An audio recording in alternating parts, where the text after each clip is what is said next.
Y 15 de la tarde aproximadamente ingresó don Olardo Aguirre, uno de los últimos magistrados a quien vimos entrar por acá, por la puerta principal del edificio de la Corte Suprema de Justicia. Él es quien tiene a cargo precisamente esta causa que se sigue en contra del magistrado Celso Gamboa, en este caso, por supuesto, vínculos con Juan Carlos Bolaños. Así ha trascendido en varias notas periodísticas, sobre todo de CR Hoy, donde se trasciende que ellos pagaron el mismo tiquete, recordarán ustedes, del avión con una misma tarjeta de crédito. Vamos a incorporar a esta transmisión a don Ewald Acuña, quien es juez de la República y también abogado penalista, que se conoce también cómo es que se maneja la Corte Suprema de Justicia. Don Ewald, gracias, buenas noches. Buenas noches. ¿Qué es lo que está ocurriendo con estas recusaciones de don Celso? 11 en total. Cualquier parte en un proceso de carácter disciplinario, como es el caso del juzgamiento de don Celso, tiene derecho a impugnar el nombramiento de jueces de quienes pueda dudarse de su imparcialidad o de su objetividad. Esto es un derecho que le asiste a las partes. En este caso, don Celso consideró que 11 de los magistrados debían de inhibirse de conocer del proceso, los recusó, que es el procedimiento. Él explica las razones que no han trascendido, porque considera que esos 11 magistrados no deben pronunciarse.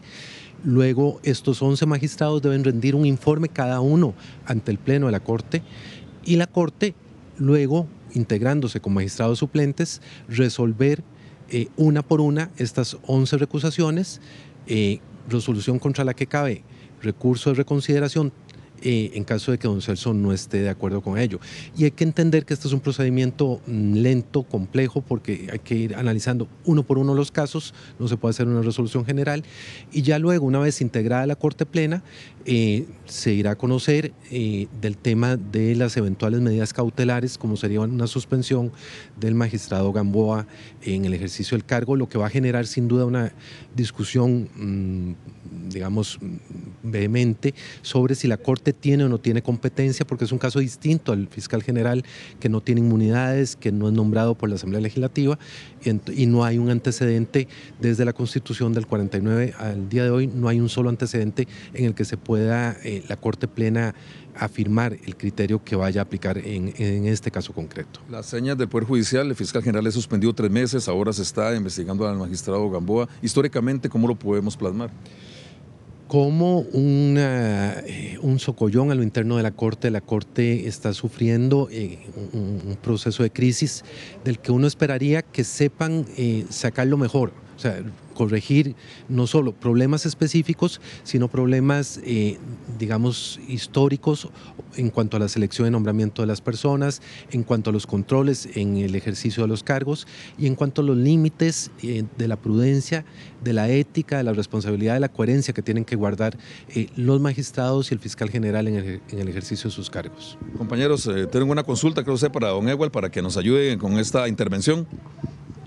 Sí, Cristian, una consulta, sobre todo con esta última acción del magistrado Gamboa. En términos de abogados, ¿eso se podría interpretar como un abuso del derecho para postergar asuntos? Se sabe que los asuntos se atrasan y estas acciones también atrasarían una decisión de la Corte Plena. ¿Sería un abuso del derecho?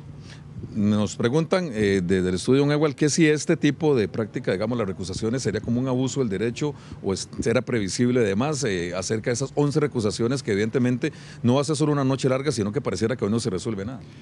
No, aunque de fuera podría verse como un abuso del derecho, una manera de dilatar la resolución, hay que entender que los 22 magistrados integran Corte Plena, son compañeros de trabajo permanentemente, y entonces hay razones suficientes para que, por prudencia en la resolución del proceso, si el magistrado Gamboa considera que hay un riesgo de objetividad o de imparcialidad, es lo sano conocer de esas recusaciones, resolverlas, para evitar vicios en el procedimiento que después podrían dar al traste con lo que vaya a resolver Corte Plena. Magistrados suplentes y demás, no es tan fácil poder llenar esos campos, hay que llamar a personas casi que de emergencia. Hay que llamarlos, y además no es llamar a los magistrados suplentes que estén cerca, sino que hay que irlos llamando de acuerdo con el magistrado de la sala que se inhiba o cuyo resolución haya de conocerse.